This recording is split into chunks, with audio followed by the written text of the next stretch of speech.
Comentário de Ivete Kist. Agora 13 minutos restando para as 8, 13 para as 8, 20.1 a temperatura. Ivete, bom dia. Olá, bom dia, tudo bom por aqui? Tudo ótimo. Bom dia, tudo bom, prof? Que bom. Eu hoje trago um assunto que me foi sugerido pelo Nicolas. Como se tornar o pior aluno da escola? Como se tornar o pior aluno da escola é o título de um filme nacional que chegou aos cinemas em 2017 e ninguém deu muita bola. Mas agora, neste mês de março, ele ficou no centro de uma polêmica com a ideia de ser proibida a exibição dele e que acabou, enfim, resultando na mudança da classificação do filme de 14 para 18 anos. Do que fala o filme? Ele fala, assim, resumidamente, de dois adolescentes, pré-adolescentes, que têm os apertos deles na escola e, num certo dia, descobrem numa parede de banheiro uma caixa com instruções sobre como ser o pior aluno da escola. O interessante é que essas instruções são deixadas por um ex-aluno que foi o pior aluno da escola e que, talvez por isso mesmo, tenha se tornado, tenha dado muito certo na vida. Certo de um ponto de vista, né? Mas, enfim, a polêmica que se cria é, então, quanto que uma obra de arte, uma obra de ficção, encoraja comportamentos negativos. Eu assisti o filme antes que o Nicolas me falasse dele, mas... E eu não vi o filme.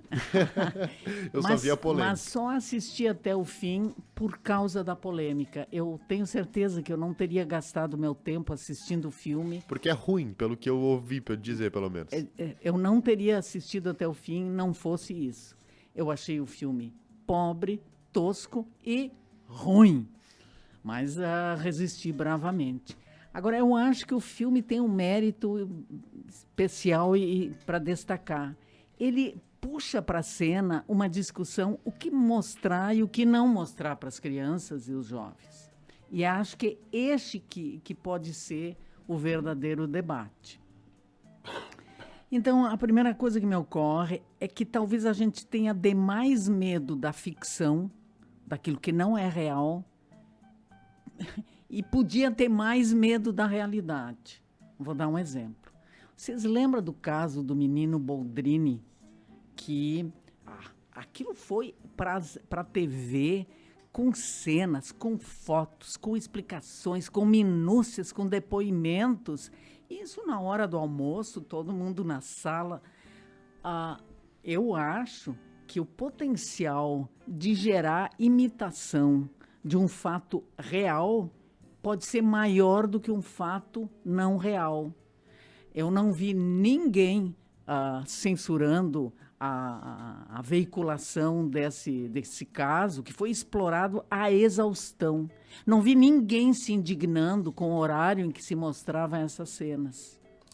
E outra, olha só, autoridades, pais, o comportamento real deles aqui no nosso lado, eu pergunto quanto potencial de gerar imitação, de gerar admiração até, quanto mais não tem isso do que um filme.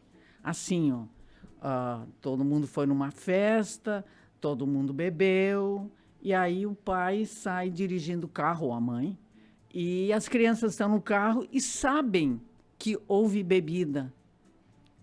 E isso não parece ser uma coisa não mostrável para as crianças.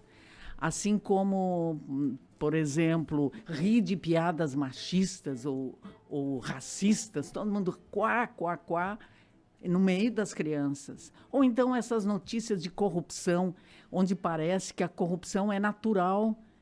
Quer dizer, quem chegou lá tem direito de pegar para si. E isso é apresentado para as crianças também, elas respiram esse ambiente. Ou então, mendigos na rua. Isso parece que ninguém enxerga, que fica natural e possível. e a gente vai se preocupar tanto com filmes.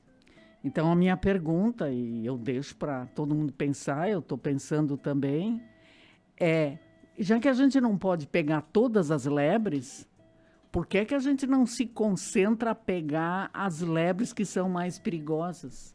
E onde será que estão as mais perigosas? São as perguntas que eu deixo aqui com os ilustres rapazes que me acompanham e com os ouvintes. Data velha, doutora Ivete, a revelia do conteúdo desse filme, que não vale a pena ser olhado. Mas ele não faz que... apologia à pedofilia, não faz. Não, tudo bem, mas conteúdo pobre. Por que que os alunos que mais incomodam o professor em uma sala de aula são aqueles que mais se destacam na vida? Bom, eu não sei se dá para fazer assim uma afirmação tão assim definitiva. Né? Essa informação é de professor. Mas a verdade é que a escola muitas vezes desencoraja a criatividade e a curiosidade. E crianças inteligentes, criativas, elas muitas vezes não se enquadram nesse ambiente ali que está feito para adestrar, às vezes, mais do que para qualquer outra coisa, né?